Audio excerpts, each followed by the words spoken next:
Base sa pag-aaral ng Department of Education, marami ng kaso ng karahasan at bullying sa mga paaralan. Kaya naman sa pasukan, magpapatupad ng ahensya ng DepEd Child Protection Policy. Balitang hatid ni Victoria Tulad. Hindi birong epektong dulot ng bullying at iba pang uri ng pang-abuso sa estudyante. Kaya naman sa darating na Hunyo, ipatutupad na ng Department of Education ang DepEd Child Protection Policy. Base kasi sa pag-aaral ng ahensya, napakarami ng kaso ng karahasan, eksploitasyon, diskriminasyon at lalong higit ng bullying sa mga eskwelahan. Nagkaroon ng pag-aaral, isang survey sa mga public schools, 50% ng mga bata ay both elementary and high school, sinabi na at one point, naging biktima sila ng physical abuse. Mas nakakabahala is that 74% ng mga bata sabi biktima sila ng bullying.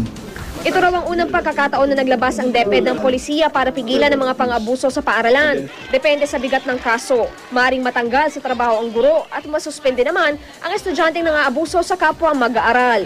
Ang 13 anyos sa Sibal, hindi niya tunay na pangalan. 3 buwan daw binuli ng mga kaklase. Nakaupo lang po ako doon, tapos bigla na lang po ako binato ng bag, tapos inaasar po yung nanay ko. Tapos pag lumalaban po ako, sinusuntok na lang po ako bigla.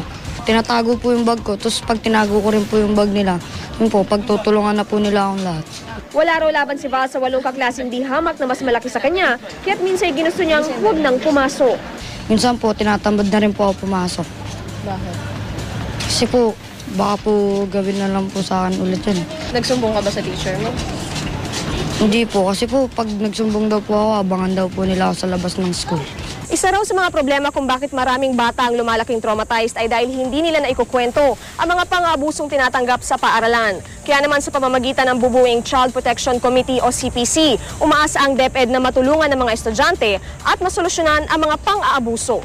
We have to work together, magulang, teachers, mga bata mismo, even yung ating community upang ma-address yung mga issue that give rise to violence in the school.